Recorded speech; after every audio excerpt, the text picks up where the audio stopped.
Tantor Audio, a division of Recorded Books, presents Everyday Mindfulness for OCD, Tips, Tricks, and Skills for Living Joyfully by Jon Hershfield, MFT, and Shala Nicely, LPC. Foreword by C. Alec Pollard, Ph.D. Narrated by Kirby Heyborne. Publisher's Note. This publication is designed to provide accurate and authoritative information in regard to the subject matter covered. It is sold with the understanding that the publisher is not engaged in rendering psychological, financial, legal, or other professional services. If expert assistance or counseling is needed, the services of a competent professional should be sought. Foreword. Obsessive-compulsive disorder, OCD, was once considered untreatable. Individuals with OCD could spend years in psychotherapy with minimal or no benefit, and medications available at the time were largely ineffective. Fortunately, the outlook improved dramatically by the end of the 20th century. In addition to a class of drugs called serotonin reuptake inhibitors, a specific form of cognitive behavior therapy known as exposure and response prevention, ERP, emerged as a first-line treatment for OCD. Receiving a diagnosis of OCD no longer meant a lifetime of hopelessness. With proper therapy, many people could expect to have a significantly better life. For those of us in a profession dedicated to helping people with OCD, the challenges we face today are quite different. We now know how to help many OCD sufferers, but also recognize the limitations of existing treatments. As a consequence, our efforts to advance the field are focused on discovering alternative or complementary interventions that work more rapidly, reduce symptoms more completely, or have fewer adverse effects than current treatments. One hope for improving outcomes is to identify factors that might complicate or interfere with treatments like ERP and to develop strategies to modify those factors. Everyday Mindfulness for OCD is a fine example of this approach. In this book, Jon Hershfield and Shala Nicely attempt to enhance ERP by addressing behavioral obstacles like trying to control unwanted thoughts, toxic self-criticism, and seclusion from joyful experiences. To combat counterproductive behavior, the authors offer strategies that can guide your effort to overcome OCD. As the title suggests, much of the book is focused on mindfulness. Being mindful teaches you how to reverse futile attempts to eliminate unpleasant thoughts and how to accept and move past the things you cannot control. To help you abandon unforgiving self-criticism, Hershfield and Nicely prescribe exercises designed to promote self-compassion. Enhancing self-compassion includes making a concerted effort to recapture the joy that once occupied your life, not simply reducing the misery associated with OCD. The fundamental principles of ERP have always included the imperative to stop avoiding anxiety-provoking experiences. From the perspective of cognitive behavior therapy, avoidance is the enemy of recovery, and it perpetuates OCD. That means anything that facilitates your ability and willingness to counteract avoidance should enhance your chances of recovery. In this book, you will be encouraged to follow the time-honored principles of ERP, but you will also have the opportunity to learn additional concepts and strategies designed to enhance your ability to be mindful, self-compassionate, and, ultimately, to stop avoiding important aspects of your life. I hope you will embrace this opportunity. Good luck. C. Alec Pollard, Ph.D. Director, Center for OCD and Anxiety-Related Disorders, St. Louis Behavioral Medicine Institute, Professor Emeritus of Family and Community Medicine, St. Louis University. Introduction. This book is about developing mastery over obsessive-compulsive disorder, OCD, in the long term. It's about not just living despite OCD, but living joyfully with the disorder. In the pages ahead, our aim is to explore how the use of mindfulness and self-compassion can contribute to this project of living joyfully with OCD, both by offering new tools and perspectives and by enhancing traditionally effective ones. OCD is a psychiatric condition characterized by the presence of obsessions and compulsions. Obsessions are unwanted thoughts that are perceived as intrusive and repetitive. Compulsions are physical or mental behaviors aimed at decreasing the discomfort associated with obsessions.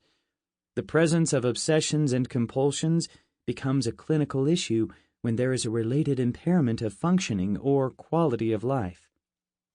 OCD can manifest in a variety of ways.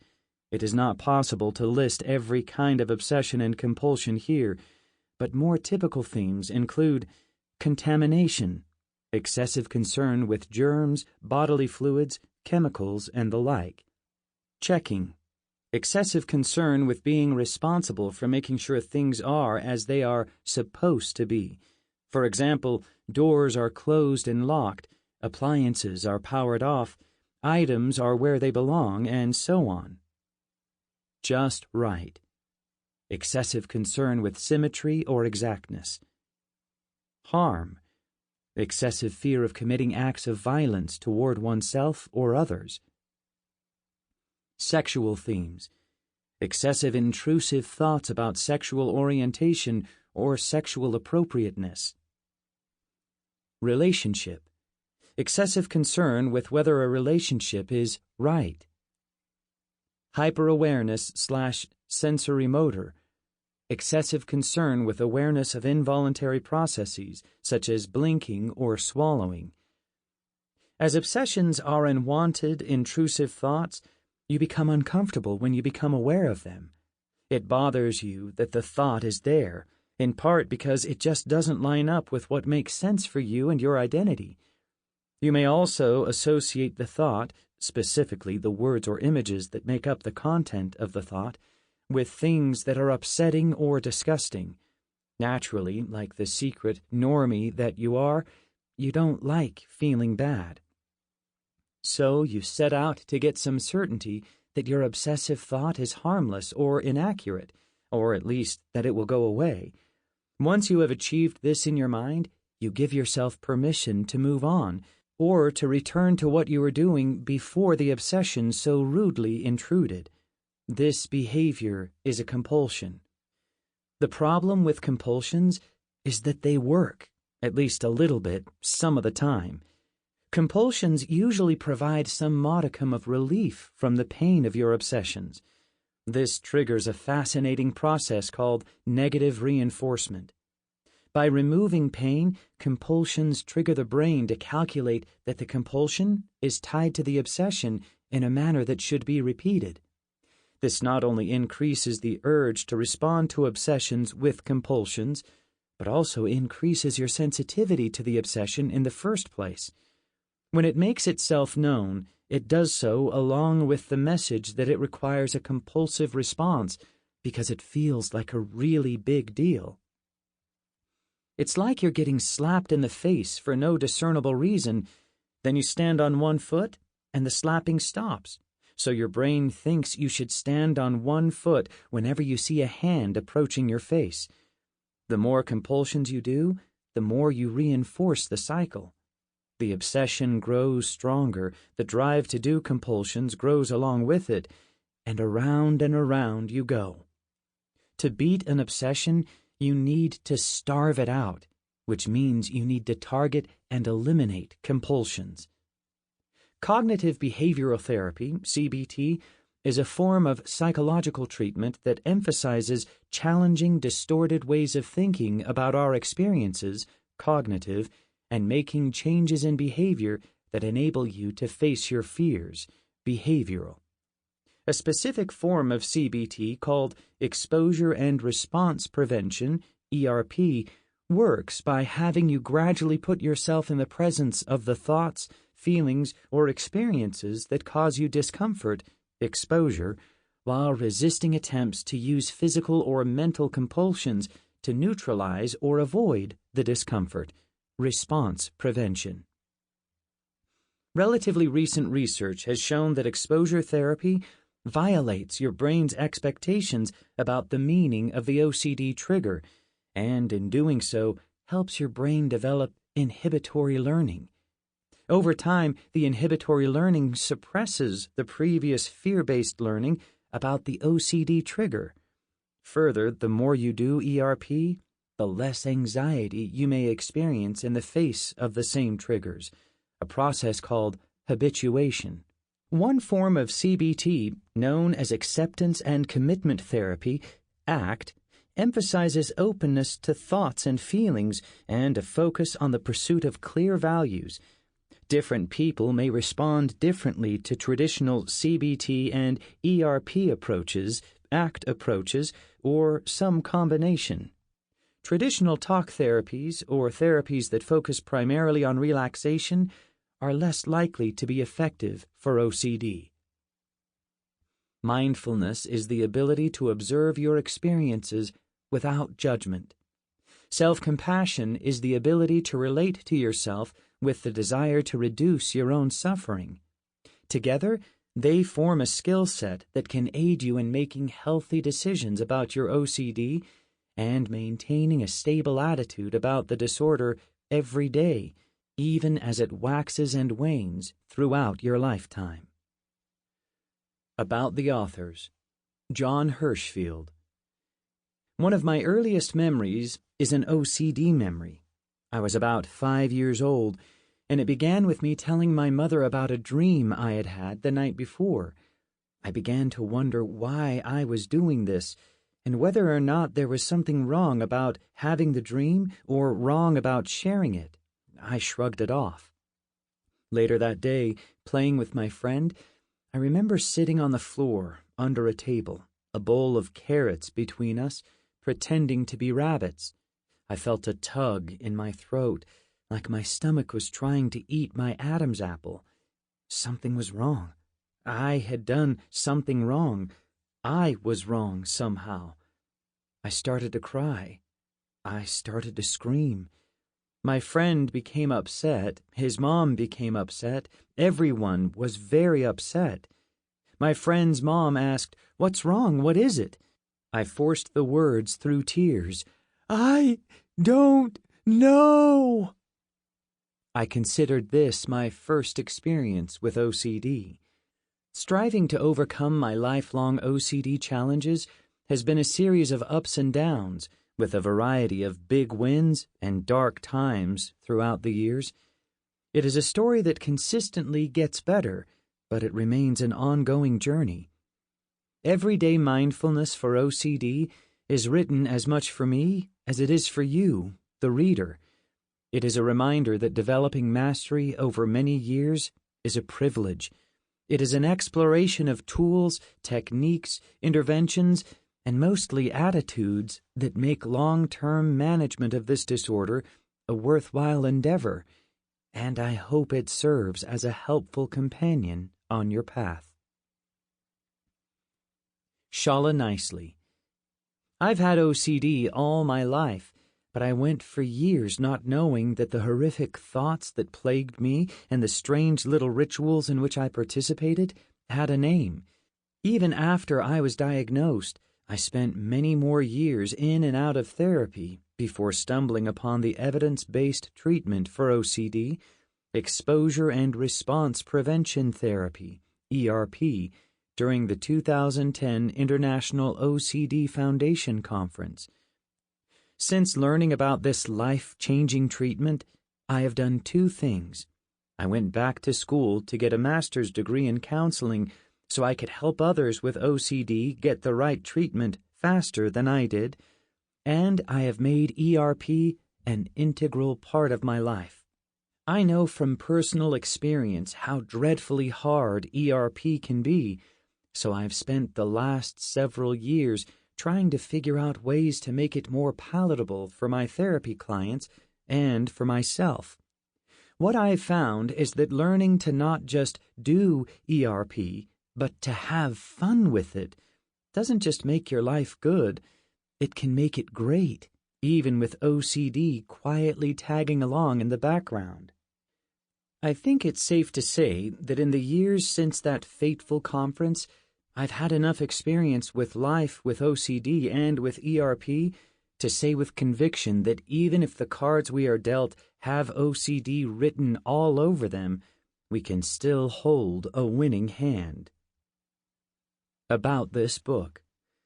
If you are new to the disorder, the tips and tools in this book can still be instrumental in your recovery, but we recommend you start with CBT or ERP treatment from an OCD specialist, or, if that is not an option, self-treatment using one of the self-help resources available.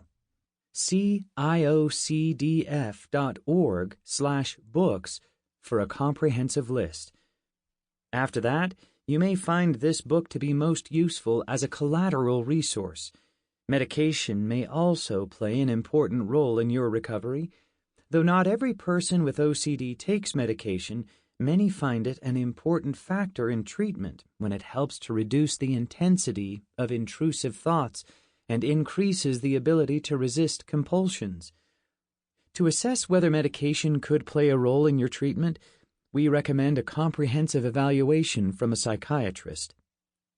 This book is like a user's manual for long-term management of OCD, divided into 3 parts: mindfulness and self-compassion, daily tools and games to promote joyful living, and different aspects of successful long-term mastery of the disorder.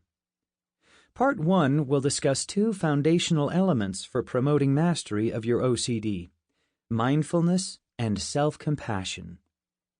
The shift in perspective that mindfulness affords us can be used to enhance what works in navigating OCD and to reduce what doesn't. In Chapter 1, we will review basic mindfulness concepts as they apply to OCD and the role of meditation as a tool for increasing mindfulness skills. In Chapter 2, we will explore the essential component of self-compassion. You are the person living with this disorder, and you are the person who is going to master it. So, learning to love and support yourself with compassion is a key element in learning to stay on top of your OCD.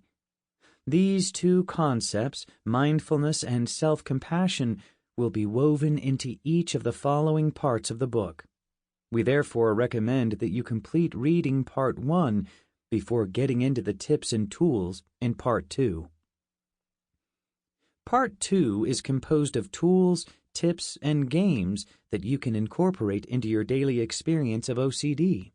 In Chapter 3, we describe a variety of meditation and self-compassion exercises, as well as tips for thinking more mindfully about your unwanted thoughts. Chapter 4 includes a variety of ERP exercises, or games, for tackling the OCD head-on. Not every one will click for you, but you can try them out and decide which ones are keepers. What sets OCD apart from other so-called chronic conditions is that you can expect to get better and better as time goes on if you use the right tools and do your maintenance work. One way to think about long-term recovery from OCD is in the form of a curve.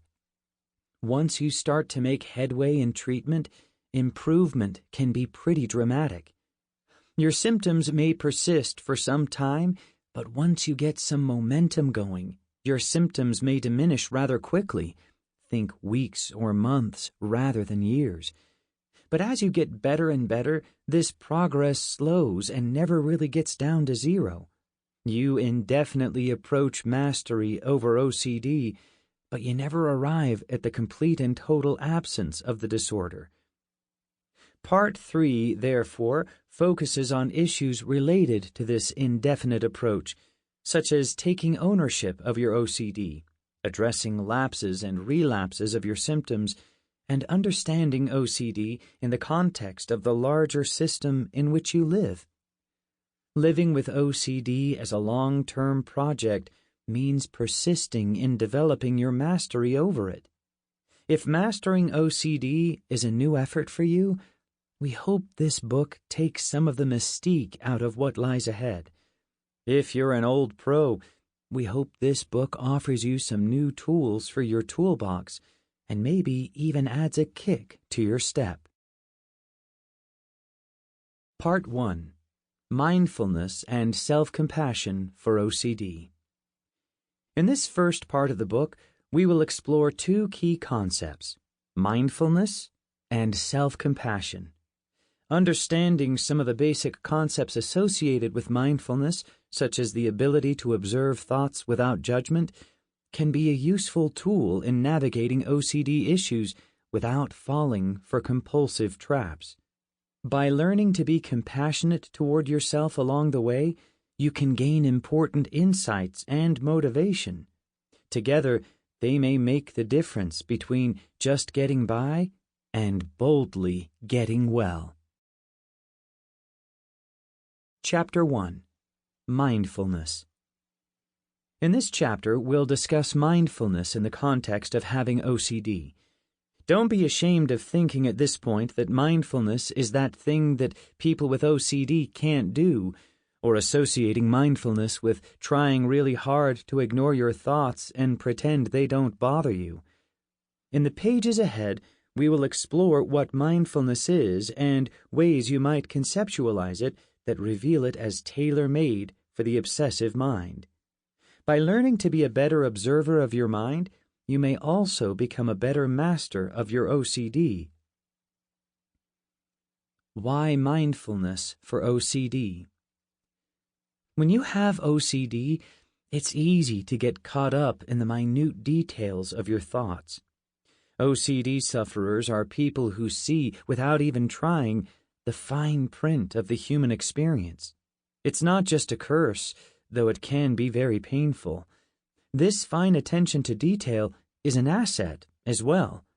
The OCD sufferer is a noticer. You may notice the way your partner's mouth curves into a smile in a slightly crooked way, and that becomes another thing to love. You may notice that the color of the sky shifts from orange to purple at the horizon, but not until it just barely reveals a color for which we have no name. And this becomes another thing to admire. You may notice the bass line to an otherwise mediocre song and find something to really get into. This enhanced attention to detail in the mind lends itself to creativity, humor, and ingenuity. Being able to enjoy the fruits of a noticer's mind necessitates being able to shoulder the burdens of that same mind.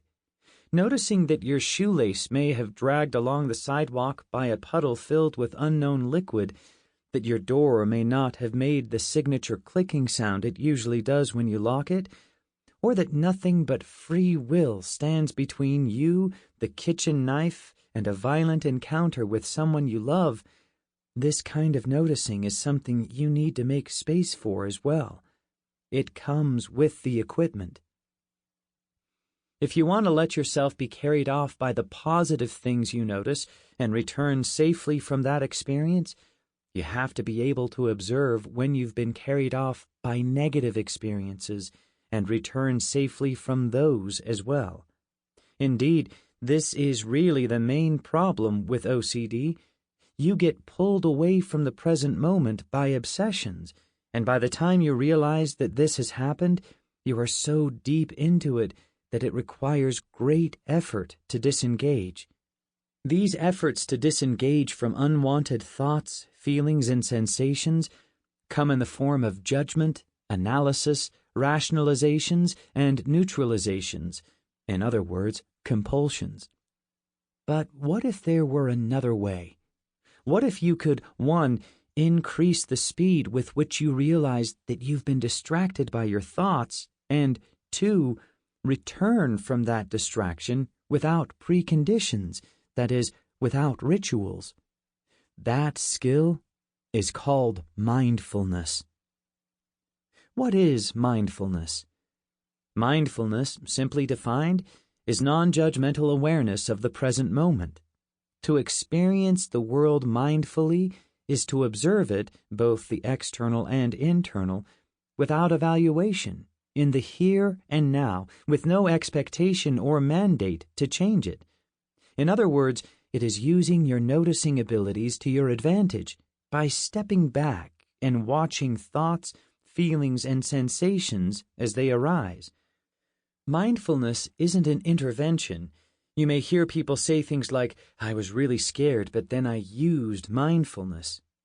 This fails to capture the true nature of mindfulness. Mindfulness is a way of experiencing the world, not something you do to it. A mindful example of OCD. Imagine for a moment that you are driving down the road when, all of a sudden, your OCD suggests that perhaps you weren't paying enough attention at the last intersection, and you might have run a red light. And not only that, maybe in running the red light, you caused a horrific accident, and someone is now really hurt or maybe even dead because of you. A non-mindful approach to dealing with that obsession would be to react to the anxiety you are feeling. "I feel anxious, so something must be wrong." Believe the obsession, "Oh no, I may have killed someone," and start acting as if that obsession were true. "I must turn the car around now so I can go back and check to see if everyone's okay." This sequence of non-mindful events, of course, leads to a full-blown OCD episode.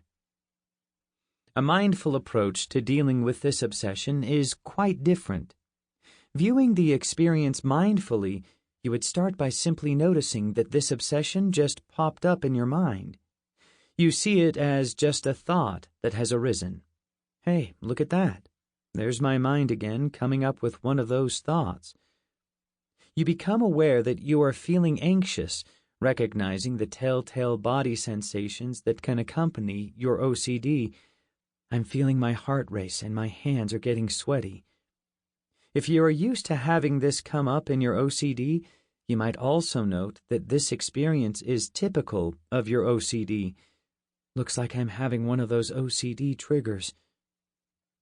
You then notice an urge to go back and check the road for evidence of your imagined crime. Rather than give in to this compulsion to get certainty about your obsession, you simply notice the presence of that urge. "I'm feeling an urge to go back and check."